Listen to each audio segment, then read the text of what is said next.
Last week, I talked about Israel, a difficult issue that has divided the American Jewish community, often along generational lines. Today, I'm going to begin with an even more difficult subject. It is something that was almost never discussed in the California Reform Synagogues that I was a part of. And the subject is God. Wait, don't get up, don't tune out, because I have some things that can help us navigate the topic. And here they are.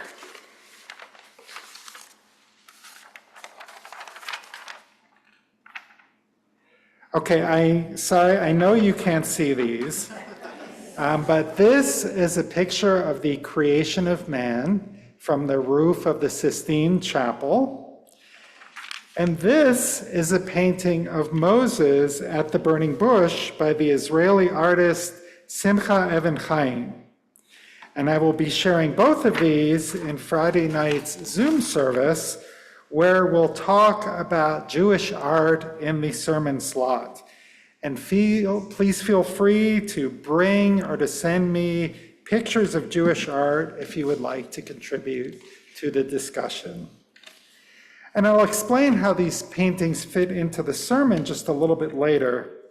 But first, I'll spend a few moments with more of my personal story.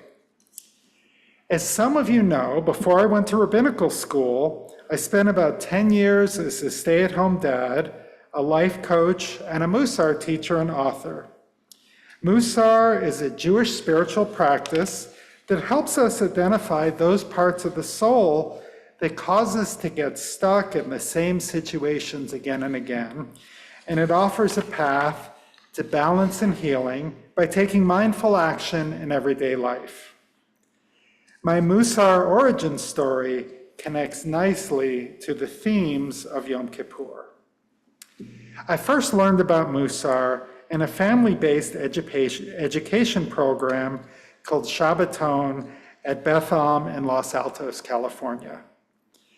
On the year the theme was Musar, I really resonated with this practice of personal transformation. Change happens gradually over time as we take a series of small steps, each guided by a Jewish value. I had used exactly that approach to get out of my 90-hour-a-week workaholic lifestyle in the corporate world. For example, I decided that my health was more important than work, so I stopped working at 9 p.m. so I could unwind and get better sleep. Then I stopped working at 8 because spending more time with my wife was important to me. And then I stopped at 7 to spend more time with the kids. After a year, I had gone from 90 to 60 hours a week without changing jobs, and a year later, I was down to 45 hours a week. My life, my health, my family, and my career were all drastically better because I was no longer an exhausted wreck all the time. The secret was putting people first instead of doing what the company thought was best. And I realized that Musar could change my life if I went deeper. And then I did nothing for 2 years except think about it. Finally, I set up a meeting with Rabbi Sarah Weissman. I told her I wanted to teach Musar at the synagogue, and she said, "That's great." And then I said, "But I need to learn Musar first." And she said, "That's great." And she paid me to take an Introduction to Musar course through the Musar Institute. And 2 months later, I'd read everything that I could get my hands on, and I was teaching a course called Work-Life Balance through Musar. I was about this far ahead of the students, and it was incredible. We met 5 times, and then we were supposed to be done, but everyone said, "Let's keep going." And then we met 5 more, and 5 more after that, and pretty soon we had been meeting for 3 years. Well, I've told that story dozens of times, and I'll add 2 parts that I never talk about.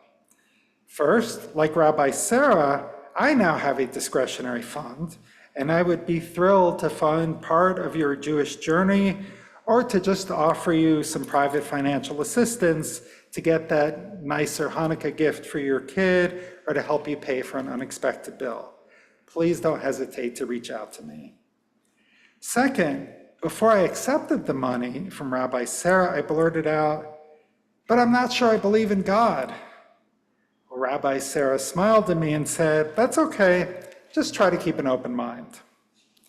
Well, I did keep an open mind, and while at the same time, I wrote my subsequent Musar book to make it accessible to people who did not know any Hebrew and were not sure about the divinity. Well, there's often a conversation with a rabbi or Jewish clergy that goes something like this. "Rabbi, I don't believe in God." "Well, tell me about the God you don't believe in." "I don't believe in an old man in the sky who is all powerful and controls everything." "Well, I don't believe in that God either." "What do you believe in?" "I believe in nature. I believe there's an unseen force for good. I believe there is a life force that sustains us." I believe in that too.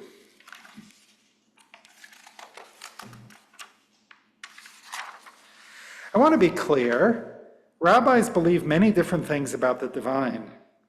In fact, you'll notice that I rarely say God because the word God carries a lot of baggage. I prefer to use the divine or the divinity, which for me carries an element of the mystery, of the unknown. So where does this old man in the sky image come from? Well, I think it comes from here on the ceiling of the Sistine Chapel. It is a masterwork. And by the way, where is the Sistine Chapel? That's right, it's in the Vatican. This is a Christian piece of art. The old man in the sky or an old man on a throne are staples of Christian art. Jewish art, with very few exceptions, never depicts God as human. And in fact, God is unseen in Jewish art. So in the burning bush, we see a bush burning and glowing with divine light, but there is no human figure at all. Because there is no human figure representing the divine and no image of God at all, we are left with many different metaphors for the divine.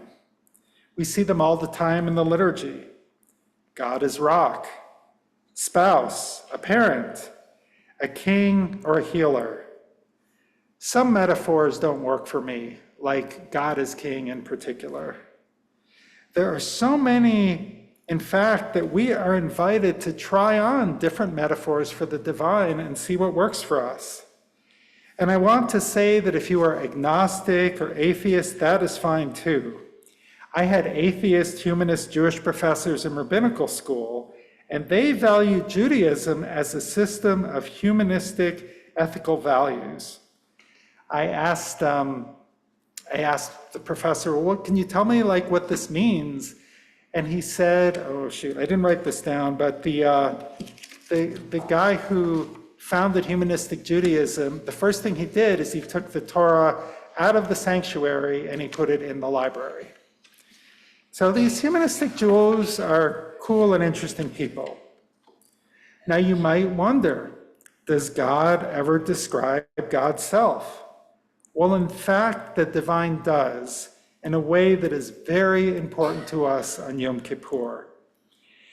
And it happens in the Torah in the context of forgiveness for perhaps the Israelites' greatest sin. And that sin was the golden calf. Yes, you are absolutely right. That sin happened because Moses was late. Moses went up on Mount Sinai to talk to the divine and told everyone he would be back in 40 days.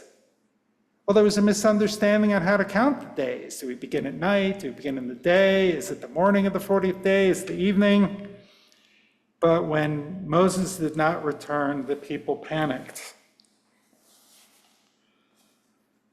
They got Aaron to create the golden calf, and some of them descended into debauchery. Well, there's no bigger way to push God's buttons than to worship a god or another god or a statue. It's just what we talked about with the art. There is no circumstance where it is okay to create an image or a statue of God. The divine was angry, and Moses was so incensed that Moses smashed the tablets. We did a reading on that earlier. These were the tablets that were created by the divine. Well, the sin of the golden calf was a huge mistake, and each person had a choice on how to respond.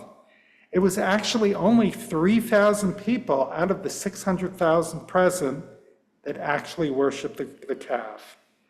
But the remainder remained silent in the face of such wrongdoing. And that was a cause of a rift with the divine. And as we covered in the sermon last night, we are not a people of do no harm. We are a people of run to do good. It is not okay to stand by when wrongdoing is happening.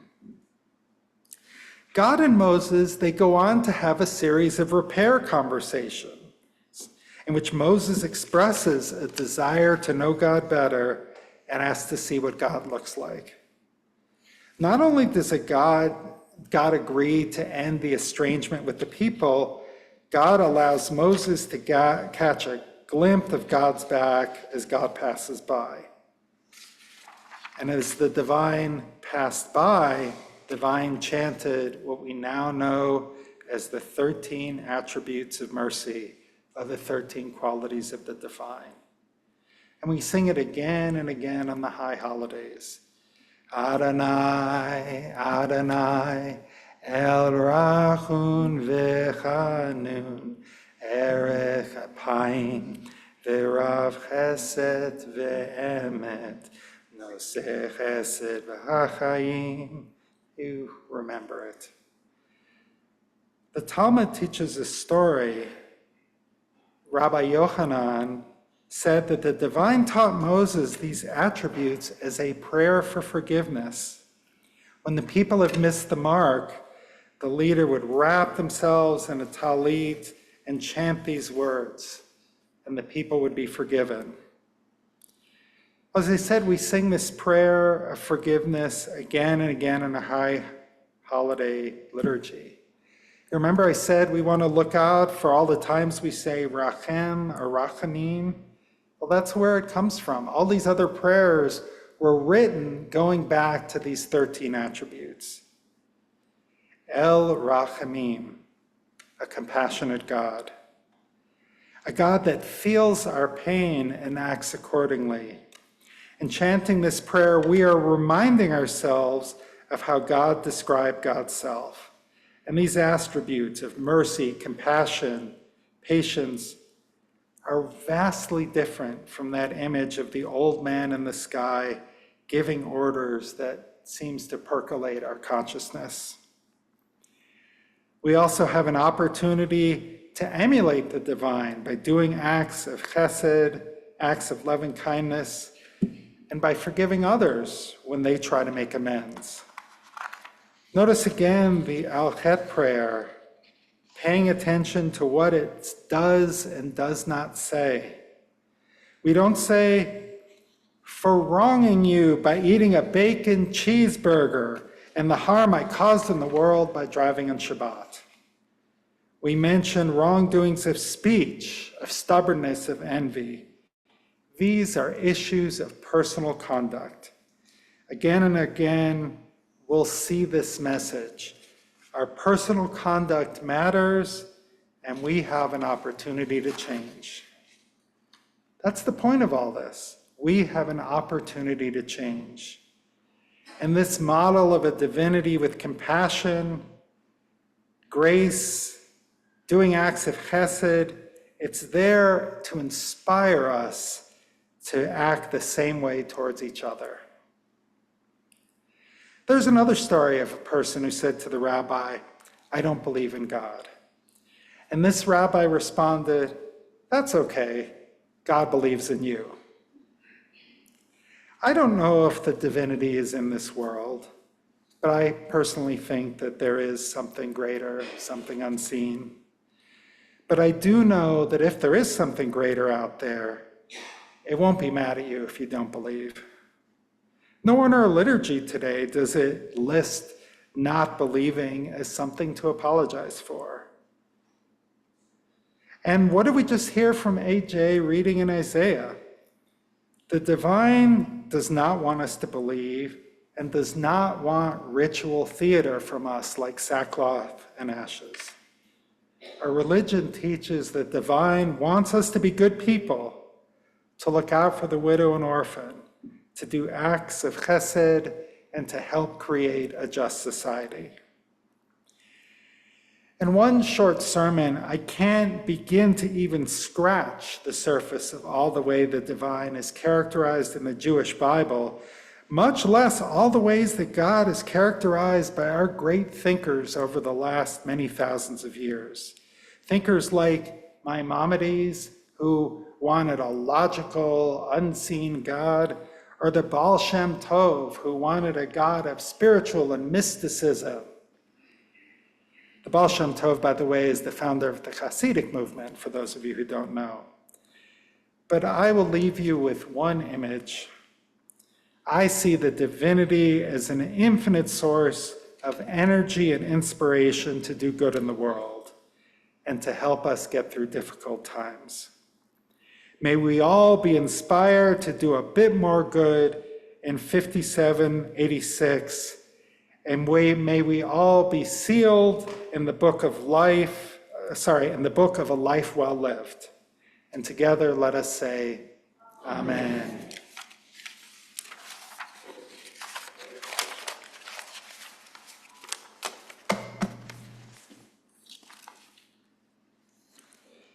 Okay, we get ready to return the Torah to the ark.